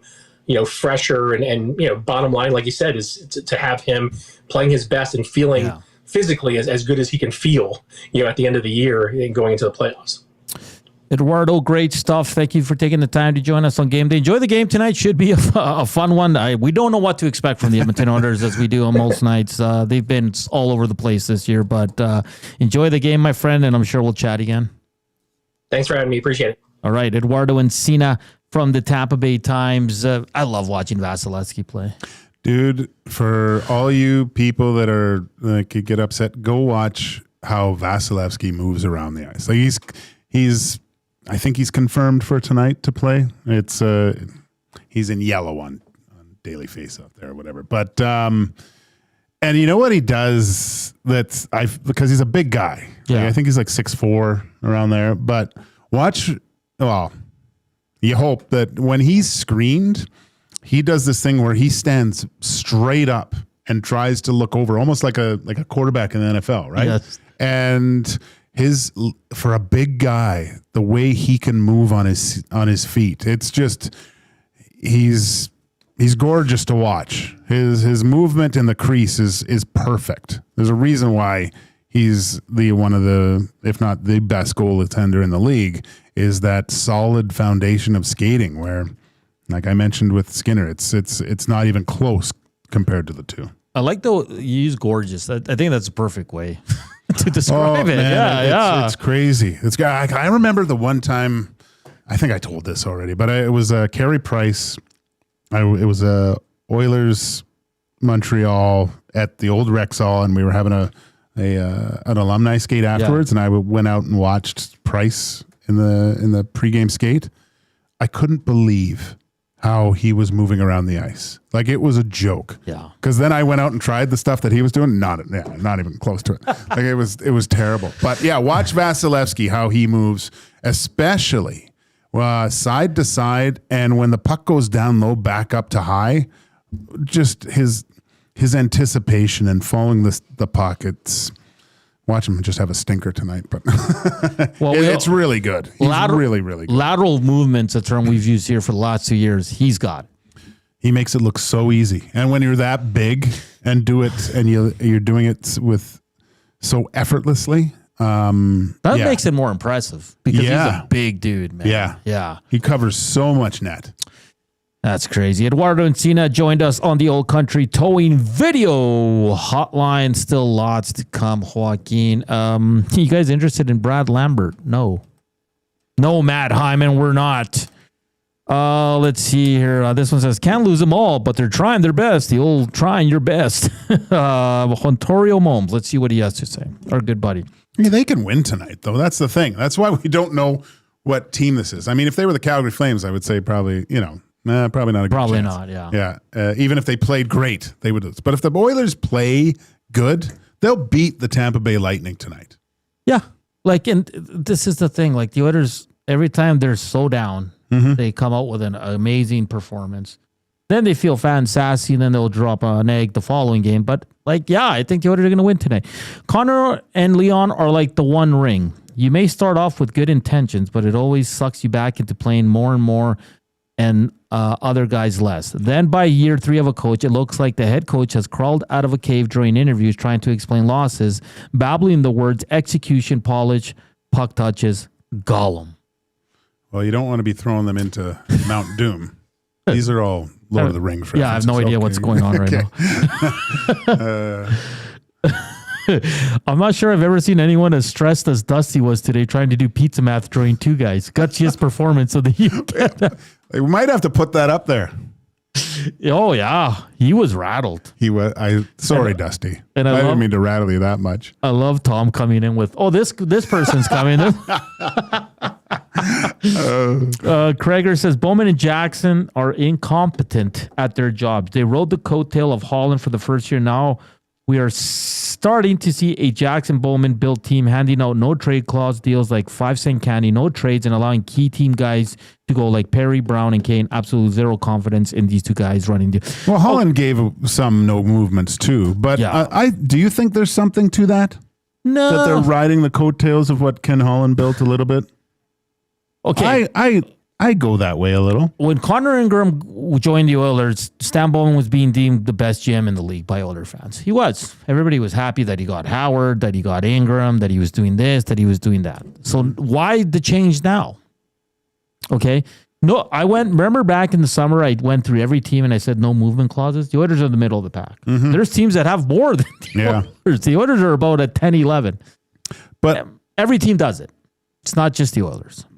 But I think I texted Reed about this to ask him, but I distinctly remember Ken Holland when he got here. It was a mess, right? 100%. He fixed a lot of stuff. Yeah. He fixed a ton of stuff, and there were a couple bad. Well, the Campbell one was awful, but for the most part, and he said how he wanted to build the team, right? And I know we all got tired of him referring to Detroit, but you got to say his 5-year plan. He did exactly what he set out to do. He's got his team to the Stanley Cup final, right? Yeah. And it was a specific design of the team, bigger, faster, stronger. Is what he did, right? Yeah, and on the players that left, everybody and their dog wanted Kane gone for the cap room. Okay. Well, I'm looking. This was 2 years ago when. Yeah. So this is the McLeod. The Holloway, the Broberg, and I don't know if the shackles were on Ken Holland to get something done at that point. He was kind of maybe he wasn't allowed. He's a lame duck GM, because everything had to be run by Jeff Jackson at that point, right? So, and I haven't really heard how Jeff Jackson and Stan Bowman perceive how to be a successful team in today's NHL. Like Holland had a distinct way. This is what we're doing, right? And you can't, like, now when you look at the construction of this team, what are they? 97 and 29. That's it. I mean, the Frederick thing to this point is a failure. We all sure, the Ike Howard thing was I was happy about it, but did I think he was going to step in and play this year? No. Like, this is a guy coming out of college. All of a sudden he's playing against men and being thrust into if he was that good, he would have been in the NHL years prior. Yeah. I'm not saying he won't be a good NHLer, but he needs to learn the professional game. He's in that category. But it's not an overly physical defense core. Is it a puck moving core? Is that they're trying? Not successly. Yeah, there's going to be there has to be some change. I think this isn't a competitive team. Is it a playoff team? I mean, they're not playing their best, right? And this team might be built to do better in the playoffs, Yeah, but all I'm saying is that if you were okay with Kane getting traded, Perry not signing for $3.5 million, Connor Brown moving on, you can't sit here today and say, "Oh, they made a mistake if you were happy in the summer about it." You can't. And I didn't want them to pay Corey Perry 3.5. No, I didn't want them to pay Connor Brown 3.5. Exactly. And I had Kane moving on. I was like, sure, that's over $4 million in cap space. Let's do it. We did warn you guys that this team wasn't as good as the one that finished in the Stanley Cup Finals. I still think they're a playoff team. I still think there's absolutely 100% more to give. But you can't just turn now and say, oh, hey, Bowman was being deemed, wow, what a GM. You can't go, it can't be both ways. If you're on board with everything that happened in the summer, you just got to realize this team's not good enough right now. Exactly. They made some mistakes, 100%. It happens. I don't know if Corey Perry and Connor Brown are on this team, if it's the same. I don't. No. They might be the same team they are now. I mean, we're not talking about defensive juggernauts in Corey Perry and Connor Brown. So I think we have to be fair in that. Like I said, Bowman was being deemed a great GM because everything he did this summer. We said, Ike Howard, first pro year, don't expect much. Savoy's going to take some time. He's been good. He said Tomaszek, older Euros that come over, and we're seeing it now. He's in and out of the lineup, guys. And he'll be in and out of the lineup. It's just there's a reason why he spent most of his career in Europe. Yeah. You know, he's a really good player. I will he's a very high skill level, right? But I think just the speed of the game of the NHL, and it just keeps getting faster. Like I said, it's going to be very difficult for him to, and maybe he will. Maybe he'll acclimate to it and start being a more regular feature in the games. I mean, if he keeps scoring goals like that, for sure. But to think that he was going to come in and replace what you already had, I think was. And not everybody was on board with the changes in the offseason. I'm not saying everyone, but a large fan base, a lot of people that watch us and listen to us were very happy. And and listen, the Oilers don't have enough elite goal scorers. You look at Putt Colson's chances yesterday, an elite goal scorer finished those. That's in the back of the net. Yeah. So, and it's nothing against Putt Colson. He's a hell of a player, but he's just not a goal scorer. The bottom six can't score on this team. Mangiapane, he's been a bit of a disappointment. Trent Frederick goes without saying, he's been terrible. So you just got to figure it out and see. And like I said, I don't see a goalie trade coming. I think the next move is Connor Ingram's going to get a look eventually before the end of this year. We got a month and a half, not even less than that. We'll probably see, because he's trending, at least from what I'm seeing, he's trending in the right direction. And the minors getting a little bit better every game. He might get a look and see if he's the answer. But a lot still to get to here. Of course, we got Thursday Night Football in the NFL. Hell of a game, too. Texans, Bills, it's going to be fun. Some Elks news. Our Screw It, Let's Do It parlay. We want to hear from you. River Korean Box, 780-218-9999. And, of course, hit us up on the Nasty Chat. We hit 100 thumbs, boys. We did it. Oh, my gosh. But why stop? Phyllis, hit that slam. Slam that thumbs up. Jeez. Who else? Hit him. Slam him. Do something. Jamming. Hit that thumbs up. We're back after the break here on EST Afternoons.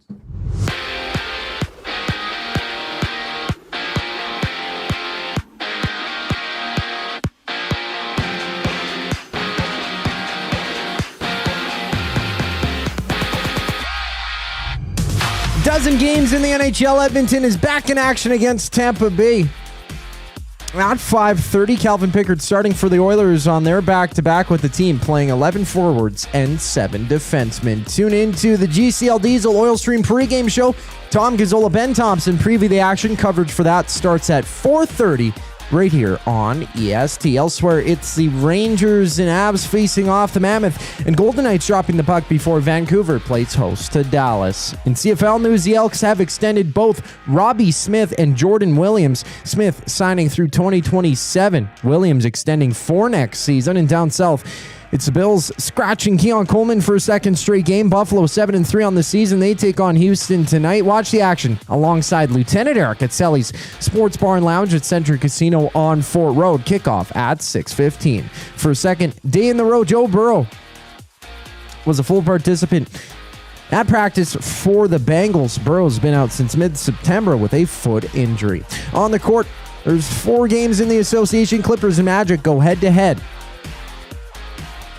EST Afternoons returns after the break. I'm Zach Kubusch, keeping you up to date. Cater with Royal Pizza, you're getting the same great pizzas, pastas, and salads you love, just bigger and built for a crowd. Perfect for teams, offices, or parties, Royal Pizza's catering brings real value around $10 per person. Delicious, high quality, and easy. If you like their pastas, you'll love their catering pastas even more. Visit royalpizza.ca or contact your local store for exact pricing and details. So come on home, Royal Pizza, still making it great. Sentinel Storage is proud to partner with Toy Mountain in support of Big Brothers Big Sisters Boys and Girls Club. Between now and December 19th, drop off a new unwrapped toy at a Sentinel Storage near you and bring a smile to a child this holiday season. Your home for live music and great performances is the River Cree Resort and Casino. Celebrate the holiday season with the Tenors' Joy to the World Tour at River Cree, December 19th. From timeless classics to fresh renditions of favorites, the Tenors arrive just in time for Christmas. Tickets at rivercreeresort.com. River Cree Resort and Casino. Excitement. Bet on it. Running your own small business takes courage, and as it grows, so does your team. That's why Alberta Blue Cross offers health, dental, life, disability, and wellness benefits designed for small businesses. Because we know a healthy team means a thriving business. Join over 5,000 Alberta businesses who have chosen us to help their business grow and succeed. Alberta Blue Cross takes care of you and your employees, so you can take care of your business. Visit ab.bluecross.ca to find a plan that's right for you.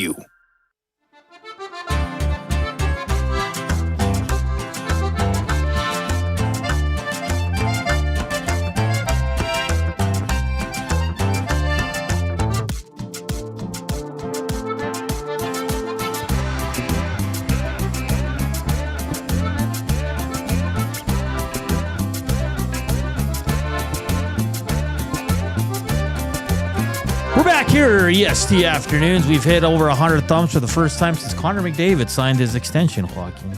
Wow. I had to get tough with the nasties. I didn't have to dance. No dancing, no singing was required. You know who hasn't been on the nasty chat today? Big Uke. Really? Yeah. A little bizarre. Maybe he's listening. Yes, maybe he hasn't slammed that thumbs up yet. Did he changed his name, right? Yeah, now it's Baptized. Baptized Big Uke? Yeah. Maybe he's just tired of her. Maybe we're not his favorite. Yeah. Well, definitely. That's fine. That's okay. Oh, I didn't say hi to him. Oh, did I say hi to him? I said hi to him. I waved to you. On Saturday? Yeah. Okay. I had to get out of there. I'm a busy guy. I like this one. I pulled over in the car just to hit the thumbs up. Wow. As hell rains. Thank you. Thank you. Thank you very much. Don't get distracted driving. And pulled over. They pulled over. Good. Joaquin, you know, everybody keeps talking about trading for a goaltender. So I went on Puckpedia last night. Did you? And I looked at the guys the Oilers can trade this year. You could say you went inside the numbers for Play Alberta. Beautiful. This is like an anaconda taking down a pig. Love it. Let's get to it then. Inside the numbers for Play Alberta. Okay. All right. Okay. You can trade these following players. Tomasek. Yes. Podkolzin. Yes. Kapanen. Yes. Savoy. Yes. Savoy. I don't know why I said Savoy. These are two different players or just one? Lazar. Yes. Philp. Yes. If you want Ike Howard.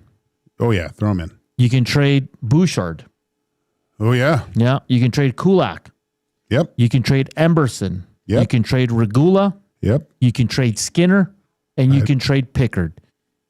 Rozovic has a 4-team trade list. Janmark has a 10-team trade list. Okay. Outside of Bouchard, which they're not trading Bouchard, let's just be honest. Let's be logical Why not? here. But they're not. Let's just be honest, Joaquin. Would you trade Bouchard for a good goalie? Would you trade him for Saros right now? Probably, yeah. So what are you talking about? No, but I'm saying the Oilers won't trade him. Well, because the Oilers view him differently than we do. They view him as the number one on this team. That is brilliant. But out of all those names, you're probably not trading Savoy and Ike Howard because they're young. But if you want a good goalie, you might have to include one of them. Mm-hmm. But of all the other guys, what other team's going to want those players? And you're going to need a lot of money, and a lot of these players don't make a lot of money. Like for me, Kapanen, no team wants. Tomaszek, no. Maybe Kulak. Yeah, Kulak's tradable. Roslovic's tradable. Yes. I think Emberson has some value. Yeah, because he's at a low cap hit. I think Regula somewhat has value. I think you could trade all those guys a lot easier than Bouchard, actually. Yeah.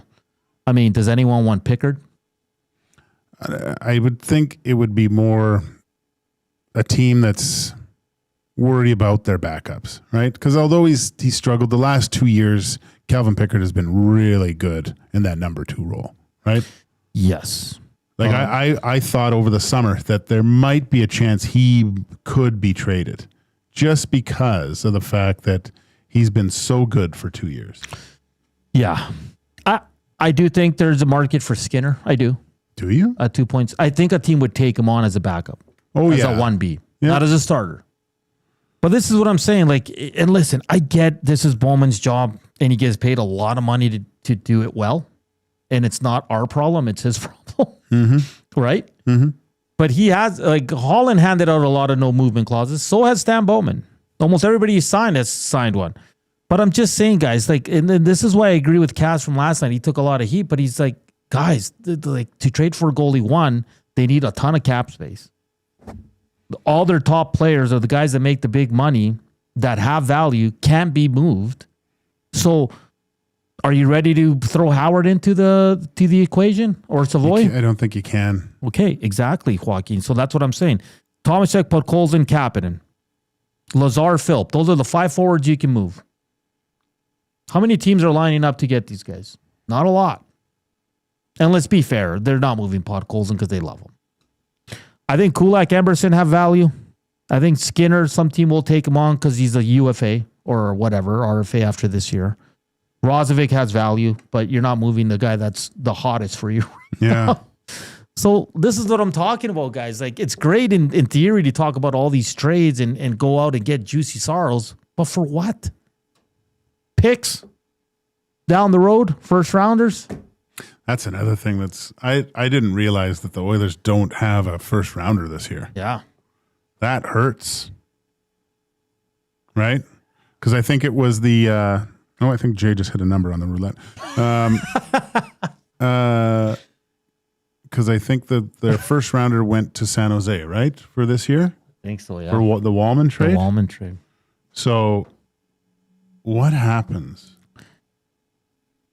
if the Oilers start really struggling? San Jose turns this number 1 pick into... It's protected, though. Oh, is it protected? Top 12. Okay, top 12. Yeah. So they can't really screw them over in that sense. Well, that's good. Kasperi Kapanen on the Nazi chat. Guess who's taking their thumbs away? That was totally uncalled for. I'm sorry. That's good. I apologize. That's so good you can take your thumb away. But this is what I mean. Like, it's, I just don't know how they get a goalie here that's... I've said this before too. You know what? I've said that Stuart Skinner is struggling and the confidence is really low. And you try to block the outside forces as much as possible. But if I were talking to Stuart Skinner, I would tell him, look, man, you know what? The one thing you do have going for you is you have millions of people also hoping that you find your game and become stellar. 100%. So, like, there's a way to look at. You try to find silver linings in that type of situation. Although the heat's on and the numbers are bad and all this stuff, you also have millions of people in the deep parts of their hearts wanting nothing but the utmost success for you too. So, take that. I'll ask you this, Joaquin. Let's say we get to the Olympic break and the Oilers are continuing on this 1 win, 2 losses. They just haven't turned it around. Mm-hmm. As the Oilers managing group, do you keep your powder dry at the deadline and reset in the offseason? At that point, it becomes a full just play overhaul and wait till I don't think you do any. I mean, if you think you can improve the team, you have to take that opportunity, but it has to be at the right level. Right? I think you have to look to the future a little bit because, let's face it, Connor and Leon aren't getting any younger. No. And you look at the leading scores of the league and you see 2 young, fresh faces up there all of a sudden, and now you're like, this is times are changing. And I know this is still further down the road, but I think that you have to have a good mix of young and experienced guys. The runner says Colorado did it. They figured a way to trade Rantanen, but I'm pretty sure Rantanen had they move. didn't. They messed that up. Is what the Colorado Avalanche did. Like they could have got Rantanen. What's he 14 right now? And I think he was quoted at saying he would take less. I think than that, a little bit less. You can't tell me the Colorado Avalanche couldn't have paid him that much money. Well, and it's easier when the guy you can actually move him without asking him. Yeah. So it's a little bit different. A little bit different there. The Oilers have what, 200K in cap space? Yeah. I'm with you. I think if this team doesn't improve drastically over the next 2 months, I think Stan Bowman, keep your powder dry, man. There's no need to. You're probably not going to go all the way again this year. So why give up assets? Why give up young players for what, a quick fix? Nah. In the offseason, you reset. You see who you want to bring back. Yeah, it'll give you an idea of where you. And then, I'm sorry, but you're going to have a hard conversation with the core and with Darnell Nurse. So you're going to have to. That contract is killing them. It is. And he's not playing well enough at his age with his the years he has in this league. There has to be a conversation there. Who cares if it's awkward? Who cares if Connor and Leon don't like it? You're trying to improve your team. And I'm sorry, I just don't think Darnell's going to get any better. Not at this point. He's 30 now. No. We've been this is when these years are when consistent NHL defensemen are at their best, right? Yeah. And it's not getting any better at this point. No. And he's not Erik Karlsson, right? So you're not looking at Norris trophies when you're 35 years old or whatever he was. The play from Darnell it's not going to get any better, right? It still hasn't reached where the level he can play on a consistent basis that is good. Like he hasn't been playing well, but that's a lot of money to pay a guy that's not is so inconsistent as Darnell has been. Yeah, and listen, for Leon and Connor, I don't think a GM should ever consult his players. You're the GM. You're doing what's best for the team. They're his boys, sure, but at the end of the day, you also got to look at it and be rational. They'll never say it publicly. They'll probably never say it to each other, but in their head, they must be like, man, we have some players here that we could do without maybe, and without their cap hit, and we can bring in some better players. Well, that's why they came in the first place, right? Yeah, exactly. That's why they came in to secure Connor. I think that was there, and build a type of team that Jeff Jackson liked. He says he likes what Stan Bowman said on how he needs to improve the team. Yeah. That's why he hired him in the first place. I don't know what that is, though. Yeah. I don't think they've really touched on that. What Stan Bowman thinks that he needs, right? Because if this is it, it's not it. Yeah. Yeah, exactly. In Gager, you're right. The window is closing. It's coming quick. It's coming. Yeah. It'll be here quicker than you think. Yeah, yeah. You know? Just look at the first 10 years of Connor. Where did it go? It went so fast. Yeah. Man. Went so fast. Okay. Afternoon Inbox presented by the River Cree Resort and Casino. Check out their Tap 25 restaurant. $18.99. You can get their prime rib special. It's 7 days a week from 11:30 a.m. to 11 p.m. On the other side of the break, we'll get to the Screw It, Let's Do It parlay. We've got some good messages coming in on the Nasty Chat and the River Cree Inbox. And Big Uke says he's here. Hey! All right. We were worried about you there, buddy. We were just worried about you. So he has chimed in on the Nasty Chat. Nice. We're back after the break. We close it out. Get you ready for Reed Wilkins and Jay Mill. But here's Coop with your sports update.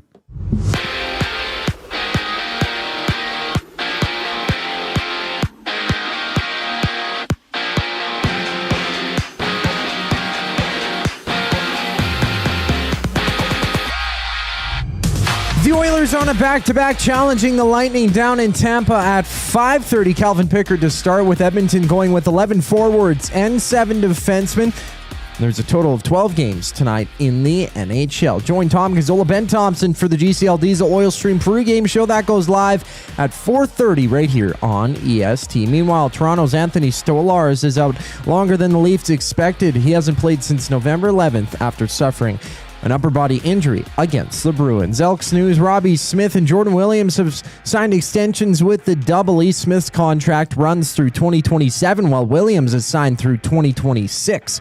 Down south, the Bills are scratching Keon Coleman for a second straight game. Buffalo 7-3 on the season, taking on Houston tonight. Watch the game alongside Lieutenant Eric at Selly Sports Bar and Lounge at Century Casino on Fort Road. Kickoff at 6:15. In 4 games in basketball, the Hawks and Spurs tip off at 6 o'clock while the Kings throw down with the Grizzlies. The final segment of EST Afternoons brings us back after the break. I'm Zach Kubusch, keeping you up to date. Wing showdown time at the Canadian Brewhouse. Creamy street corn goes head-to-head with Mexican chili lime. 2 bold flavors battling for your taste buds. Grab them anytime or just 69 cents every Wing Wednesday. The Canadian Brewhouse. Our house is your house. Your home for live music and great performances is the River Cree Resort and Casino. Celebrate the holiday season with the Tenors. Joy to the World Tour at River Cree, December 19th. From timeless classics to fresh renditions of favorites, the Tenors arrive just in time for Christmas. Tickets at rivercreeresort.com. River Cree Resort and Casino. Excitement. Bet on it. You've heard the name, but what does it mean? For over 66 years, William Huff Advertising has supplied signage from screen printing to digital to LED with design, production, and install in-house. It's a one-stop shop for all your signage needs. Edmonton owned and operated, William Huff has been trusted by the biggest companies and teams in the City of Champions and many others across the country to do the job. If you're looking for a way to get the word out about your company or event, they are the answer. Go to www.williamhuff.com. Their results speak for themselves. Hockey is heating up, and so is the excitement on Play Alberta. With casino winners every hour, jackpots worth millions, and revenue that stays in the province, there's never been a better time to sign up. Right now, our listeners can score a $50 free bet when they make a minimum $50 deposit with code EST50. That's code EST50 for a $50 free bet. Start playing with your game sense today to find out if you're Alberta's next winner. Must be 18 plus to play. If you gamble, please use your game sense. At Firehouse Subs, our subs are freshly toasted, stacked high, and crafted to satisfy. Each sub is piled high with premium meats, melty cheese, and toasted to perfection. Firehouse Subs brings bold flavor to every bite, all served on a freshly toasted roll. But we're not just feeding Edmonton, we're fueling it. Dig into the brisket hat trick, piled with slow-smoked brisket and melty cheese. Or go to the Firehouse Subs fan favorite, the Hook and Ladder. Made to order with smoked turkey, honey ham, and Monterey Jack cheese on a perfectly toasted roll. With 15 Firehouse Sub locations across Edmonton and the greater area, it's easy to grab a hot and hearty sub close to home. Firehouse Subs. Hot, hearty, made to satisfy.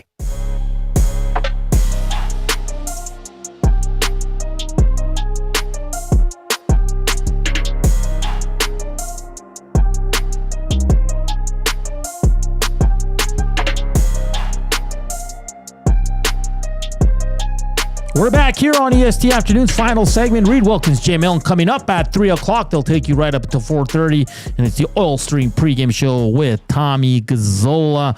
This one says, but Hernan, if you move Nurse and go get him to waive and he doesn't get any better, who is taking that full contract without sending a semi-bad one back or making us retain? Well, yeah, that's the issue right now. Yeah.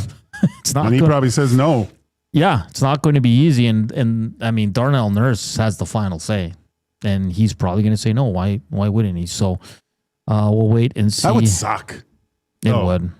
We want to trade you, and can you give us a list of teams? No. How about no? And but then knowing that your management wants to move, like they don't like you. Yeah. I'd almost say, yeah, move me then. I'm done. Yeah.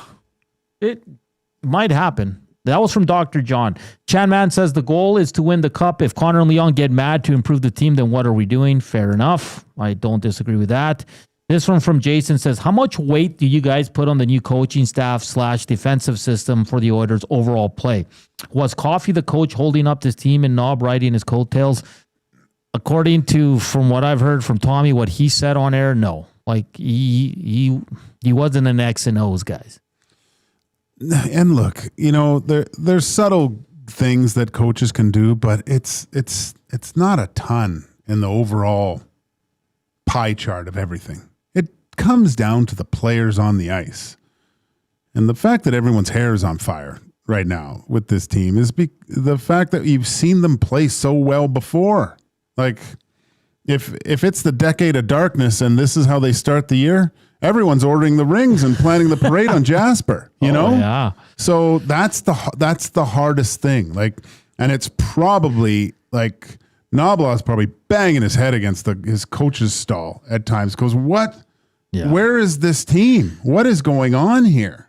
They are better than this. And that is why you see so much vitriol in the nasty chat and in the media about this team, because they're not performing up to the standard that not only people are used to, but I think that the organization is used to too. So, but how long do you wait? How long do you wait for them to play themselves out of this? This team cannot miss the playoffs.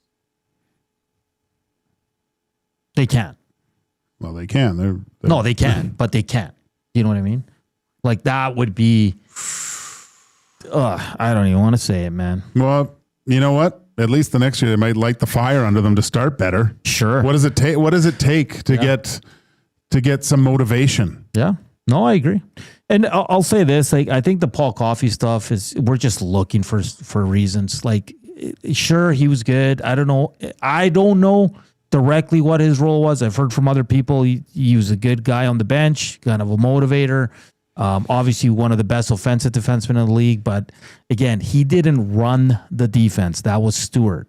And that's come from people that know the situation there with the coaching staff. So I think we're just trying to grasp at anything right now that Paul Coffey was the answer. And I mean, if you put him behind the bench, I don't think this team gets better defensively one day to the next. So it's a good question though. It's being brought up a lot. And I don't know. I guess we'll never know if this team would be better if Paul Coffey was behind the bench. So I don't know. Barbershop says, what will happen to Edmonton Sports Talk if the window is closing? I'll tell you this, Barbershop. Were you around for the decade of darkness? 1260 was thriving. Yeah. Yeah, nothing will happen. Yeah. We'll continue to talk Oilers and go around the world of sports. And then he also said, because Mix Bazoo said best donaire spot, and he said Amin. I've